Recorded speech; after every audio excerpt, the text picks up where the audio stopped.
Impact Family, impacting the world through healthy family. Shalom saudara-saudara, selamat berjumpa dalam renungan keluarga malam hari ini. Saya harap semua saudara dalam keadaan baik dan keluarga sudah siap untuk merenungkan firman Tuhan. Ya, firman Tuhan itu ajaib. Walaupun satu ayat kalau kita renungkan artinya bisa banyak sekali. Seperti kali ini kita merenungkan satu ayat dari Matius 18 ayat 3. Tetapi kita bisa membahasnya beberapa malam dalam renungan singkat ya. Saya ingatkan lagi salah satunya pada waktu murid Tuhan Yesus bertanya siapakah yang paling besar dalam kerajaan surga. Tuhan Yesus memanggil anak kecil, kemudian dia mengatakan, "Aku berkata kepadamu, sesungguhnya jika kamu tidak bertobat dan menjadi seperti anak kecil ini, kamu tidak akan masuk ke dalam kerajaan surga." Tidak akan masuk dalam kerajaan surga. Karena Tuhan Yesus minta mereka bertobat, jangan mikirin mau siapa yang jadi paling besar, mau kedudukan. Ikut Tuhan Yesus itu bukan soal kedudukan, tetapi soal kehidupannya, bagaimana dia menjalani kehidupan ini, bagaimana dia percaya kepada Tuhan Yesus dengan tulus hati. Nah, salah satu cerita mengenai anak-anak di dalam Alkitab, di dalam Perjanjian Baru, yaitu pada waktu Tuhan Yesus sedang mengajar dan banyak orang berbondong-bondong datang menunggu dari siang mungkin sampai sore sudah agak gelap, lalu murid-muridnya berpikir, "Tuhan, sudah, suruh mereka pulang." Tapi Tuhan Yesus mengatakan, "Loh, kita kasih makan dong, ini waktunya makan." Lalu Filipus mengatakan, "Ya, uang 200 dinar, mana mungkin bisa untuk makan semua orang ini." Lalu Andreas datang ya. Dia mengatakan, "Tuhan, ini ada anak yang membawakan roti 5 potong, ya, hanya dengan ikan 2 potong. Ya, apa artinya? Bisa buat apa?" Tapi Tuhan Yesus mengatakan, "Bawa ke sini."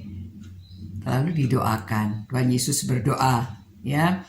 "Barikato Adonai Eloheinu, melek ha'olam, hemochilehem, min ha'araj." Kata Tuhan Yesus ya, kepada Allah pencipta semesta alam ini yang sudah menumbuhkan gandum dari tanah, diberkatilah, ya, diberkatilah Tuhan. Nah, saudara-saudara, lalu Tuhan Yesus potong-potong rotinya, dipotong-potong. Ya, kalau saya yang potong rotinya ya tetap jadi sekian ya. Tetapi Tuhan Yesus bisa cukup untuk 5.000 orang laki-laki pada waktu itu. Dan semua orang makan sampai kenyang, malah ada sisanya. Ya, sisanya untuk mereka yang membagi-bagikan ya. Khususnya 12 muridnya. Dan anak yang memberi itu dia sendiri kebagian ya. Dan dia tetap kenyang, tidak kekurangan. Mungkin pada waktu dari rumah, orang tua tahu bahwa ya kita kasih nama dia Eli lah ya.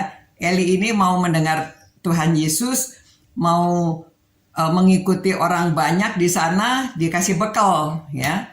Tetapi namanya anak kecil itu spontan, dia nggak memikirkan, dia tahu Tuhan Yesus ya udah mengajar, sekarang mau makan nggak ada makanan, langsung dia berikan, tidak berpikir nanti saya apa, saya makan apa ya. Tapi dia berikan dengan sepenuh hati, dia rela memberikan kepada Tuhan Yesus, dan Tuhan Yesus memberkati. Saudara, itulah salah satu sifat anak-anak ya, yang spontan. Dan kita dapat spontan tahu ada kebutuhan, dia berikan. Jadi dia tidak terlalu berpikir untuk dirinya. Memang pada waktu anak masih umur 2 tahun, 3 tahun ya, biasanya anak itu pelit atau mereka tuh masih egosentris, semua apa-apa. No, enggak boleh. Apa-apa untuk dirinya sendiri. Karena memang umurnya, waktu baru bertumbuh itu, dia apa yang dia miliki, dia tidak mudah berbagi. Tapi nanti dia sudah lebih besar, dia mengerti. Nah, sesudah dia bertumbuh lebih besar, tergantung pengaruh dari orang tuanya ya. Kalau orang tuanya murah hati, mengajarkan anaknya suka memberi, anak juga berani memberi.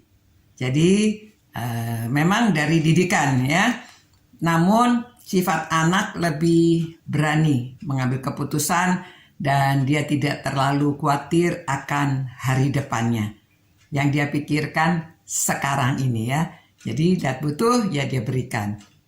Nah, itulah salah satu sifat yang perlu kita orang dewasa miliki supaya kita berani bertindak ya. Kalau beriman itu berani bertindak ya, tidak terlalu khawatir sama akan hari depan. Nah, ternyata Tuhan bisa memberkati dan apa yang sudah kita berikan Tuhan berkati menjadi bermanfaat untuk orang banyak. Demikian renungan malam hari ini. Semoga saudara juga diberkati, saudara lebih mengerti akan firman Tuhan. Ya, kita berdoa. Terima kasih Tuhan. Tuhan sudah memberkati kami, berkelimpahan, berkecukupan hingga saat ini. Biarlah kami juga akan murah hati, punya sifat spontan pada waktu lihat kebutuhan kami dapat berbagi untuk Tuhan Yesus, untuk kerajaan Allah. Demi nama Yesus kami berdoa. Amin. Amin. Selamat malam. Sampai berjumpa kembali. Tuhan beserta dan melindungi saudara-saudara. Tetap ya, cinta Tuhan, cinta firman-Nya, dan kita bisa mencintai sesama. Ciao. Impact Family, impacting the world through healthy family.